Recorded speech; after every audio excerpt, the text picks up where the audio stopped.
আমাদের আজকে মূলত আপনারা জানেন আমরা আগরতলা ট্রাফিক কিন্তু সবসময় আমরা এনফোর্সমেন্ট ডিউটি করি। তবে আমাদের 16 তারিখ থেকে 25 তারিখ অবধি আপনার আগরতলার শহরের বিভিন্ন এরিয়াতে আমরা স্পেশাল রাইড করছি। মূলত ইলিগেল পার্কিং, যত্রতত্র পার্কিং যে আছে এর বিরুদ্ধে মূলত আমাদের অভিযান, এবং সেই অভিযান আমরা আজকে থেকে শুরু করছি এবং 25 তারিখ অবধি কন্টিনিউ চলবে।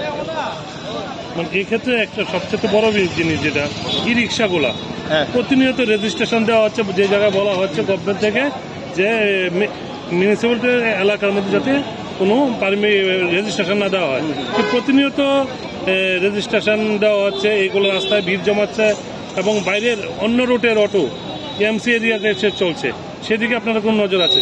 ঠিক আছে, দেখুন রেজিস্ট্রেশনের ব্যাপারটা তো একটা প্রশাসনিক ব্যাপার, আমরা কিছু বলতে পারবো। তবে আমাদের যে ইলিগেলি যারা অনুপ্রবেশ করছে এমন খবর আছে আমাদের, যে বিভিন্ন যেমন বিশালগড়ের দিকে থেকে অনেকে আসছে, আমরা যখন ধরি তখন বলছে আমরা আপনার একটা কন্ট্যাক্ট করে আসছি, অনেক কিছু বাহানা দেয়, এগুলিও আমাদের নজর আছে, আমরা এগুলির বিরুদ্ধে অ্যাকশন নিচ্ছি, অ্যাকশন নেবো, আমরা কন্টিনিউ করবো এটা।